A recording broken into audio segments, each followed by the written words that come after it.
السلام علیکم ورحمۃ اللہ وبرکاتہ۔ راہ نجات نیٹ ورک میں آپ کا خوش آمدید ہے۔ آئیے آج کا درس ہم شروع کرتے ہیں۔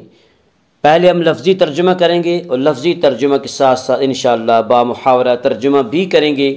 آپ سے گزارش ہے کہ اپنے پاس ایک قلم اور کاغذ رکھ لیں تاکہ مشکل الفاظ کے معنی آپ لکھ سکیں اور آپ کو سمجھنے میں اور یاد رکھنے میں سہولت اور آسانی ہو۔ اعوذ باللہ من الشیطان الرجیم، بسم اللہ الرحمن الرحیم۔ وَإِن كُنتم فِي رَيْبٍ مِّمَّا نَزَّلْنَا عَلَى عَبْدِنَا فَأْتُوا بِسُورَةٍ مِّن مِّثْلِهِ وَادْعُوا شُهَدَاءَكُم مِّن دُونِ اللَّهِ إِن كُنتم صَادِقِينَ۔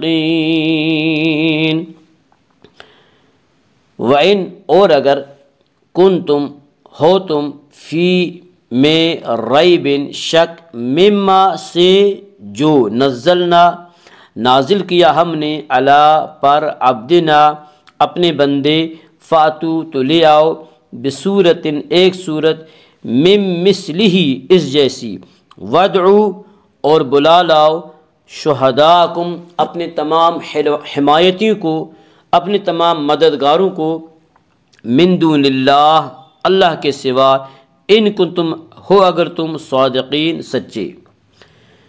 وَإِن كُنتُمْ فِي رَيْبٍ مِّمَّا نَزَّلْنَا عَلَى عَبْدِنَا اور اگر تم شک میں ہو اس سے، نزلنا جو کچھ نازل کیا ہم نے، علی عبدنا اپنے برگزیدہ بندے یعنی حضرت محمد صلی اللہ علیہ وسلم پر، یعنی اگر تم اس قرآن کے بارے میں ذرہ بھی شک میں ہو، فَأْتُوا بِسُورَةٍ مِّن مِّثْلِهِ تو اللہ رب العالمین چیلنج دے رہے ہیں، فَأْتُوا بِسُورَةٍ مِّن مِّثْلِهِ تو اس قرآن جیسی ایک صورت بنا لاؤ، وَادْعُوا شُهَدَاءَكُم مِّن دُونِ اللَّهِ وہ اللہ کے سوا اپنے تمام حمایتیوں کو، مددگاروں کو بلا لاؤ، ان کنتم صادقین اگر تم سچے ہو۔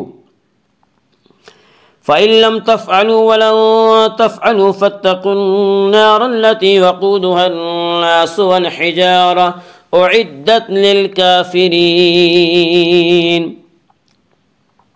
فَإِن پھر اگر لم تفعلوا تم نہ کر سکو، ولن تفعلوا اور ہرگز نہ کر سکو گے، فاتقوا تو ڈرو، النار آگ، التی جس کا، وقودها ایندھن، الناس انسان، والحجارہ اور پتھر، اعدت تیار کی گئی ہے، للکافرین کافروں کے لیے۔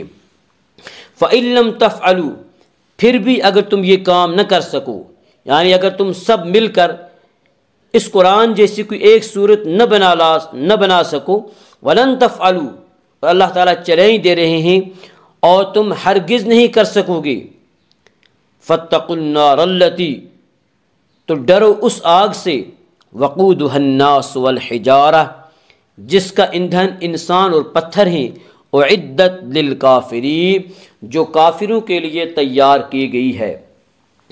پچھلی دو آیات میں آیت نمبر 21 اور آیت نمبر 22 میں توحید کا بیان تھا۔ اب اسلام کے دوسرے اہم عقیدے یعنی حضرت صلی اللہ علیہ وآلہ وسلم کی رسالت کا بیان ہے۔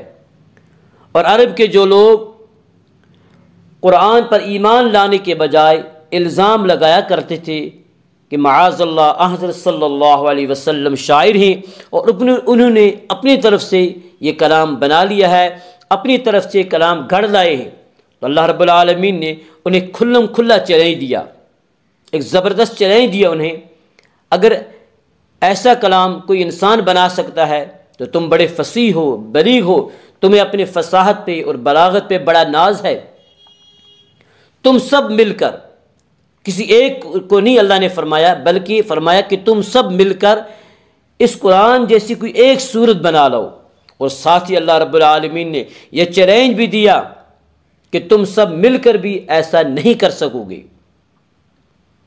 اور واقعہ یہی ہوا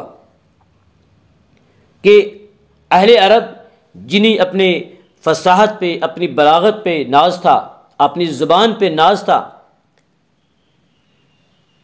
اس چیلنج کے بعد ان سب کو سانپ سو گیا۔ کوئی بھی شخص اس چیلنج کو قبول کرنے کے لیے آگے نہیں بڑھا۔ بڑے بڑے شاعروں، فصیحوں اور بلیغ ادیبوں نے اس خدائی کلام کے سامنے گھٹنے ٹیک دیے۔ اس طرح حضرت صلی اللہ علیہ وسلم کی رسالت اور قرآن کریم کی سچائی روز روشن کی طرح ثابت اور عیاں ہو گئی۔